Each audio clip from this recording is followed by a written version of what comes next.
இன்றைய தினம் ஏடிஎம் மையங்கள் திறக்கப்படும் என்று எதிர்பார்க்கப்பட்டிருக்கக்கூடிய நிலையில் சில இடங்களில் ஏடிஎம் மையங்களில் பணம் நிரப்பும் பணிகள் இன்னும் நிறைவு பெறவில்லை என்ற தகவலும் நமக்கு கிடைத்திருக்கக்கூடிய வண்ணம் இருக்கின்றன. இது தொடர்பான கள விவரங்களை எமது செய்தியாளர்கள் நொடிக்கு நொடி வழங்கி வருகிறார்கள். தற்பொழுது இது குறித்து திரு சுமத் ஸ்ரீராமன் அவர்களிடம் நாம் பேசலாம். சார், இப்ப நேத்திலேருந்தே நவம்பர் 8லேருந்தே இந்த மாதிரி ஒரு ப்ராசஸ் வரப்போகுதுங்கிறது நம்ம எல்லாருக்குமே தெரியும். மக்கள் மத்தியில் இது ஒரு குழப்பம் இருந்திருக்கும். பட் அரசாங்கத்துடைய தரப்புல ஒரு பிளான்ட் திங் இருக்கும். இன்னைக்கு இது செய்ய போறோம், நாளைக்கு இது செய்ய போறோம். இவ்வளவு விஷயங்கள் இருந்தாலும் நேத்திக்கு ஒரு எக்ஸாம்பிளான ஒரு விஷயம் நடந்திருக்கு. இன்னைக்கும் ஏன் இந்த மாதிரியான ஒரு குழப்பங்கள் நிறைய இடத்துல இல்ல? பிளானிங்ல ஏதாவது தப்பா இருந்திருக்குமா? இல்ல, அதாவது இந்த அறிவிப்பு வரும்போது ஆர்பிஐக்கு தெரிந்திருந்தாலும் பல மாத காலமாகவே அடிஷனல் நோட்ஸை அவங்க பிரிண்ட் பண்ணிட்டு இருந்திருக்காங்க. அது இல்லைன்னா பண்ண முடியாது. ஒரே நாளில் அவ்வளோ நோட்டு பிரிண்ட் பண்ண முடியாது. ஸோ ஒரு கடந்த சில மாதங்களாகவே அடிஷனல் நோட்ஸ் பிரிண்ட் பண்ணியிருக்கிறாங்க. ஆனால் இந்த பப்ளிக் செக்டர் பேங்காக இருக்கட்டும், பிரைவேட் பேங்க்ஸாக இருக்கட்டும், அவங்களுக்கு எல்லாம் தெரிய வந்ததே நள்ளிரவு அந்த பிரதமர் 8 மணிக்கு அந்த பேச்சு மூலமாக தான் அவங்களுக்கும் தெரியும். ஸோ அவங்களுக்கு முன்கூட்டியே அதை பற்றி இன்ஃபர்மேஷன் கிடையாது. ஸோ அதற்கு பிறகு அவங்க நைட்டோட நைட்டாக லாஜிஸ்டிக்ஸ் ஏற்பாடு பண்ணி இந்த அளவு நோட்டுகளை எவ்வாறு கொண்டு சேர்ப்பது, எவ்வளோ ஷார்ட்டஸ்ட் பீரியட் ஆஃப் டைமில் அந்த பிளானிங் பண்ணணும். அந்த பிளானிங்ல சில குறைபாடுகள் இருப்பது தான் இது காட்டுது. அதாவது இன்னைக்கு காலையில் ஏடிஎம் அறிவிப்பு 2 நாள்னு முதல்ல பேங்க் ஒரு நாள் தான் லீவ் விட்டாங்க. ஆனால் ஏடிஎம்க்கு 2 நாள் விட்டுருக்காங்க. அதற்கு பிறகு திறக்க முடியல அப்படின்னாக்கா இன்னைக்கு செய்திகள் டெல்லி, பாம்பே போன்ற நகரங்களில் ஏடிஎம்ல பணம் சேர்ந்துருச்சு அப்படிங்கிற செய்தி இருக்கு. சென்னை, தமிழ்நாட்டில் பெரும்பாலான இடங்கள்ல இன்னும்.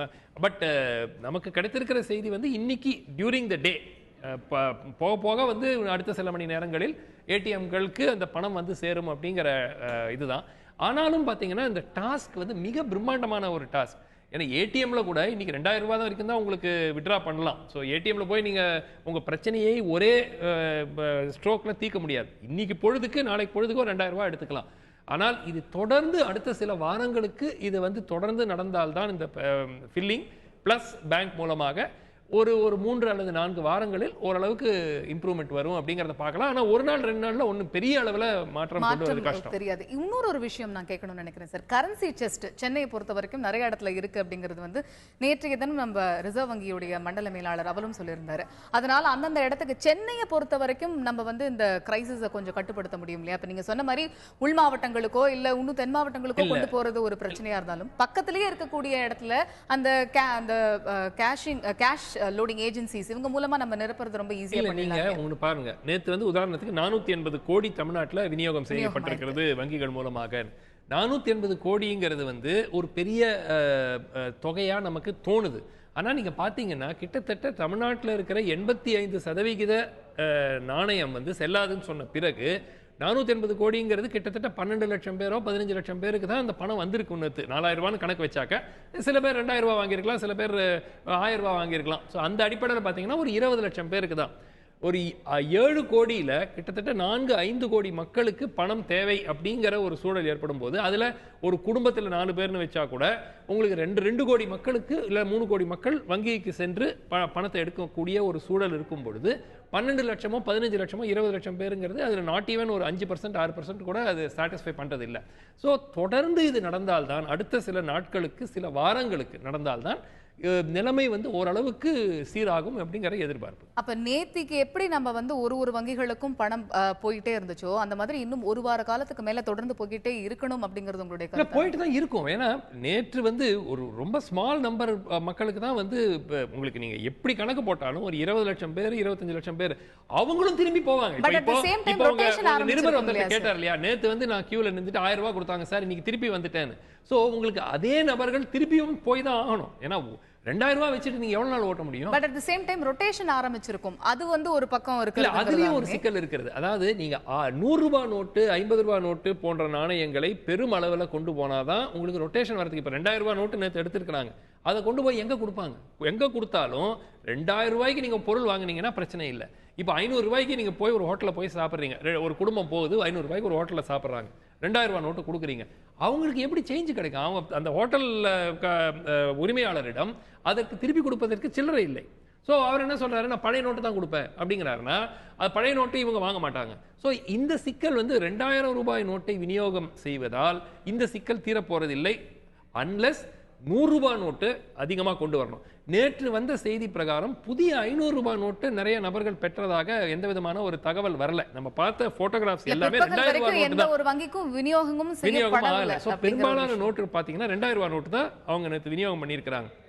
இந்த 2000 நோட்டு வந்து அனைத்து கமர்ஷியல் எஸ்டாப்ளிஷ்மெண்ட்ஸ், வர்த்தக நிறுவனங்கள் அனைவருக்கும் சில்லறை கொடுப்பதற்கு அவர்களுக்கு பணம் வேணும். ஸோ அவங்களுக்கு ரூபாய் இருந்தாலோ ரூபாய் இருந்தாலும் தான் அவங்க வந்து திருப்பி கொடுக்க முடியும். ஸோ இதை தீர்ப்பது வந்து 2000 நோட்டை இஷ்யூ பண்ணி இதை சீக்கிரமா வந்து சரி பண்ண முடியும் அப்படின்னு நினைக்கல. ரூபாய் நோட்டை அதிக அளவில் கொண்டு புழக்கத்தில் கொண்டு வந்தால் தான் இது கொஞ்சம் இம்ப்ரூவ்மெண்ட் ஆகும். இப்ப வந்து மக்களுடைய தரப்புல இது ஒரு நல்ல திட்டம் அப்படிங்கிற மாதிரி கொண்டு வந்தாலும் இவர்கள் ஃபேஸ் பண்ணக்கூடிய அந்த பேசிக்கான சில பிரச்சனைகள் வந்து பொறுத்துக்கிறதுக்கு சில மக்கள் தயாராக தான் இருக்கிறார்கள். அதிகாரிகளுடைய தரப்பிலையும் அரசுடைய தரப்பிலையும் துரிதகதியா தற்பொழுது செய்ய வேண்டிய விஷயங்கள் என்ன? இல்ல, உடனடியாக லோ வேல்யூ கரன்சி ரூபாய் 50 ரூபாய் நாணயங்களை உடனடியாக கொண்டு போய் எவ்வளவு வேகமாக ஏடிஎம்களும் வங்கிகளிலும் குவிக்க முடியுமோ அதை குவிக்க வேண்டும். அதுதான் வந்து அடிப்படை. இது எவ்வளவு வேகமாக செய்கிறாங்க அப்படிங்கிறத பொறுத்து தான் வந்து இது எவ்வளோ நாளில் வந்து இந்த பிரச்சனை வந்து தீரப்போகுது, ஓரளவுக்கு சீராக போகிறது அப்படிங்கிறது.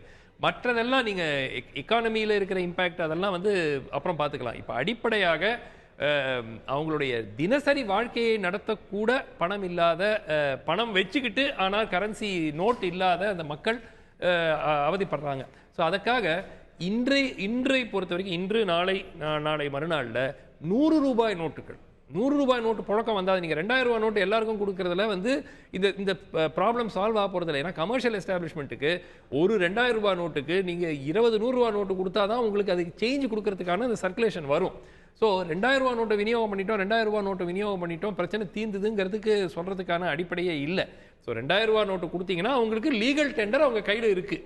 அதை வந்து பயன்படுத்திக்கிட்டு ஒரு ஹை வேல்யூ ஐட்டம் வாங்குறதுக்கு பிரச்சனை தீரும். ஆனால் ஒரு கரிகாய் வாங்குறதுக்கு நீங்க 2000 ரூபாய் நோட்டு பயன்படுத்த முடியாது.